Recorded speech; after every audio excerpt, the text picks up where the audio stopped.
If you've wondered how you can help some of Wyoming's most amazing horse herds, this episode is for you. I'm your host, Carol Walker, and let's get started. Welcome to the Freedom for Wild Horses podcast, the place to find out about wild horses in the American West and what you can do to help them stay wild and free. If you love wildlife, wild horses, and the freedom that they stand for, this show is for you. I'm your host, Carol Walker. Let's get started. On March 25th, 2026, BLM issued a press release for a scoping document for the Red Desert Complex in Wyoming, with public comments due May 4th, 2026. In commenting on a scoping document, the public has the opportunity to tell BLM what to analyze, which is why this is so important. The BLM proposes a herd management area plan for 5 wild horse herd management areas in Wyoming, consisting of 753,000 acres, which they have divided up into 2 parts. They actually cannot do this division without a change to the land use and resource management plan, but this is what the scoping document says. The North Red Desert Complex consists of Antelope Hills, Crooks Mountain, and Green Mountain herd management areas, with about 333,694 acres. It is managed by the Lander BLM Field Office. The South Red Desert Complex consists of Stewart and Lost Creek herd management areas, with about 419,000 acres. It is managed by the Rawlins BLM Field Office. The BLM has never before changed the Red Desert Complex into 2 different complexes. No mention is made of Arapahoe Creek herd area, which lies in the middle of these 5 herd management areas, because it is not managed any longer for horses. It is dismissed as the donut hole, and wild horses within its confines are classified as off-range. More about that as I continue. The appropriate management level, AML, for the whole complex, north and south together, is 480 to 724 wild horses. This number was set over 30 years ago and has not been revised since. AMLs are not supposed to be set in stone, but they should change as conditions change on the ground. Many of these herd management areas have AMLs at 80 horses, far below the number needed to ensure genetic viability. And the reason given for this is that the horses move between HMAs and there is crossbreeding. And this even comes up in the section of documents devoted to genetic viability, which was found to be good and, quote, a single interbreeding herd with some, quote, limited population subdivisions beneficial to the maintenance of long-term genetic diversity, unquote. And where do most of these wild horses cross into other HMAs? Through Arapahoe Creek herd area. The horses from the different HMAs meet and mingle and breed there. I have been observing and photographing the wild horses of the Red Desert Complex since 2016, several times per year. I have witnessed bands moving from one HMA to another through the herd area. There are distinctions in color between the HMAs. Stewart Creek has many Appaloosas, mostly varnish roans. Crooks Mountain has many bays and some pintos. Green Mountain has many blacks and pintos. Antelope Hills has the most Spanish of the herds, including some amazing buckskins and duns with primitive markings. Lost Creek has quite a bit of Spanish in it as well, with many pintos. And Arapahoe Creek is a mixing bowl of all the HMAs. The last roundup in the Red Desert Complex was in the fall of 2020, when 1,970 wild horses were captured with helicopters. 10 died, and 197 were returned. The population estimates are wildly skewed and don't take into account the devastating winter of 2022 to 2023. Just adding 20% every year to the numbers is not an accurate way to assess the population of the complex. Also, movement of the horses between the HMAs is not accounted for. There has been tremendous movement of horses since the catastrophic winter of 2022 to 2023, and then the drought of last year. Horses are moving in ways I have not seen before, and these changing conditions with a record low snowpack of this year, lowest since 1981, means the BLM should be taking current and future conditions into account when making a herd management area plan. Sweetwater County, South Red Desert, was designated a USDA natural disaster area due to drought conditions in 2025. The BLM should also be taking into consideration present and future mining operations, which take a tremendous amount of water. Additionally, in summer, a cow-calf pair, which the BLM calls 1 AUM, uses 40 gallons of water a day. A wild horse uses 15 gallons per day. Which population is more suited to resisting drought?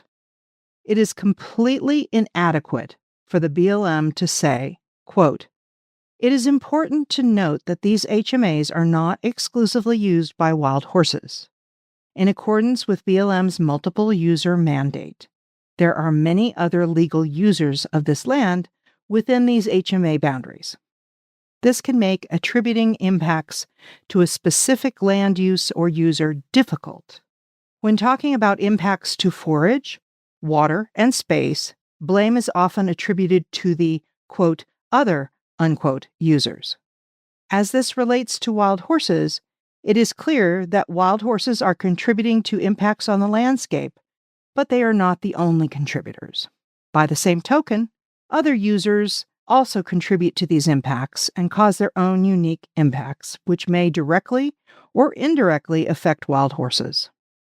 The purpose of this management evaluation is not to parse out impacts by resource use. The goal of this evaluation is to compare current use with past use and to identify any future changes relating to wild horses that need to be made. This is on page 18. This is extraordinary and not in a good way. In fact, exactly what the BLM should be doing is working out how each user of the land is impacting it. Otherwise, they are just throwing up their hands and scapegoating wild horses for damage to riparian areas and for drinking all the water without making any determination about the impacts of cattle and sheep, especially since sheep can be out on the range all year long. Quote, large populations of wild horses often strain these key water supplies and riparian zones. Many run dry during summer, unquote. There will be drought this summer, and BLM must not be allowed to blame wild horses for any and all impacts. They must analyze the impacts for all users. They must analyze and propose range improvements to help deal with the increasing drought so that the wild horses can have their use. The BLM should map out all water resources and list those with fences that block access to water, fix broken springs, wells, and pipelines. Wells that are turned off by ranchers when no cattle are in the area should be evaluated. Interestingly, Arapahoe Creek herd area, where there have been wild horses for decades, is the most water-rich area of all, and it was changed from a herd management area to a herd area. It should be changed back to a herd management area, recognizing that it is central to all the herd management areas and an integral part of the complex. Regarding birth control, quote, aggressive, unquote, measures are not needed. Just because the BLM administers PCP during a roundup and then does not follow up with more treatments until the next roundup 6 or 10 years later does not mean that birth control has failed. Rather, it is a failure of the BLM to administer it properly. There is no need for unscientific and unproven sex ratio skewing. The sex ratio in the complex was already wildly skewed stallions to mares by the extreme winter of 2022 to 2023 due to pregnant and nursing mares being more vulnerable. Do not skew the sex ratio even further, which will result in greater instability for the herds. There was no need to use Gonacon, a known sterilant, no need to geld stallions. Darting mares is possible. Traps can be set up at water sources. Documentation of the herds must be done. All this takes time and manpower, but it is possible. Birth control darting has been done in Stewart Creek. Planning needs to be done in order to implement birth control across the complex. I visited Antelope Hills, Green Mountain, Lost Creek, Stewart Creek, and Arapahoe Creek in February of this year. All the horses that I saw were in good to excellent condition coming out of a very mild winter. Here are some talking points to use in crafting your own comments, which are most valuable when in your own words. Signing onto a form letter will not be useful for your comments. They will not be considered. This is a list to start from. It is by no means exhaustive, and it will be most helpful if you use your own words. 1. Study and present the impact of all users of the complex. Use data, tables, and maps. 2. Study, map, and present the movement of the horses throughout the complex, between HMAs and including barriers like fences. If BLM must use north and south to divide the complex, they must show how the horses cannot move between them or can move between them. If there are plans to keep this designation, it must be included in a resource management plan. 3. Study and display information on the historic and essential area, Arapahoe Creek herd area, and restore this herd area to a herd management area status. It is an essential part of maintaining genetic viability of wild horses, as well as providing important water and forage to maintain healthy wild horses. 4. Redesignate foaling season as March 1st to October 1st. July is the height of foaling season in the complex, not the end. 5. Repair and support water sources. Inventory all springs, troughs, ponds, lakes, tanks, wells, and document their condition and what users can access each one and for how many months. Repairing water access will be a vital tool to spread out wild horse use of the complex. 6.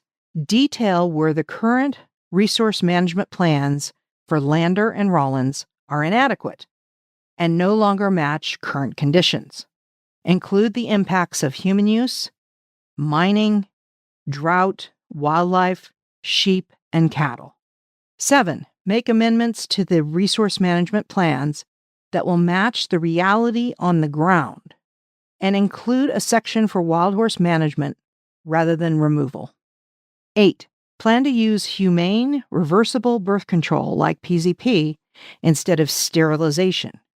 Document wild horses on the range. Saying it is too hard to implement fertility control on the range and then using helicopters to round up and remove the horses every few years is unacceptable. Do not skew the sex ratio of the stallions to mares. There is no scientific data showing this works to control population growth, and it just results in greater instability for the herds.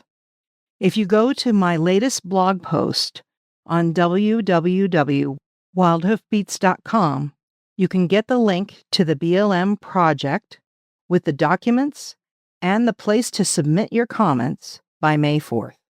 Thank you for listening to this episode of Freedom for Wild Horses.